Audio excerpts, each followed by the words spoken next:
Unlock के बाद एक बार फिर सक्रिय हुई है सपाक पार्टी। कहा, हम आगामी उपचुनाव में पूरी 27 सीट पर चुनाव लड़ेंगे।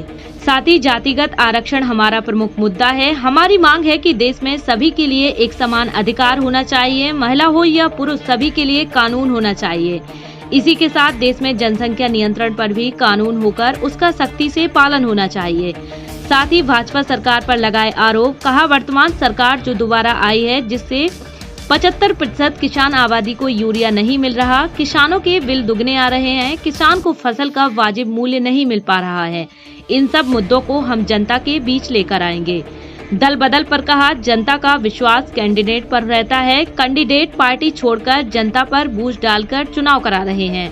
साथ ही पार्टी विस्तार पर बताया, अभी तक हमारी पार्टी में 40,000 लोग हम जोड़ चुके हैं।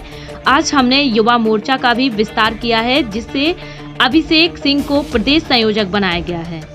देखिए, सपाक्स पार्टी जो पिछले 2 साल पहले जिसका पुनर्गठन हुआ था और इस बार फिर से जो है कोरोना काल आने के बाद में हम लोग सक्रिय नहीं रह पाए थे, लेकिन अब जब से अनलॉक हुआ है सपाक्स पार्टी फिर से सक्रिय हुई है।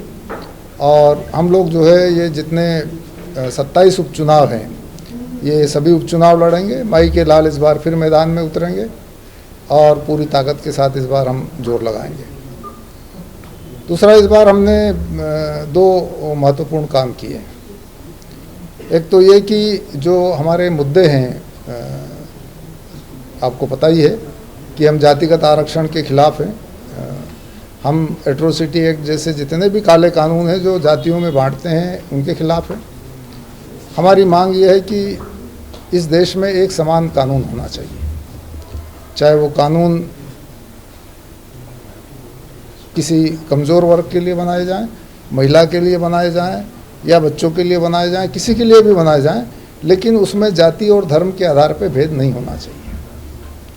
इस बार हम जनसंख्या नियंत्रण पे भी ज़्यादा फोकस कर रहे हैं। हमारा ये भी एक मुद्दा रहा है कि जनसंख्या नियंत्रण होना चाहिए और इसको कानून बना के सख्ती के साथ लागू होना चाहिए।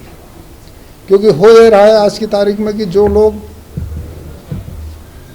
शिक्षित हैं, जो लोग सक्षम हैं, वो लोग तो जनसंख्या नियंत्रण के पक्ष में हैं, लेकिन जो लोग शिक्षित और सक्षम नहीं हैं वो जनसंख्या नियंत्रण नहीं कर पा रहे हैं और उससे जो विकास हो रहा है वो आम आदमी तक नहीं पहुंच पा रहा है।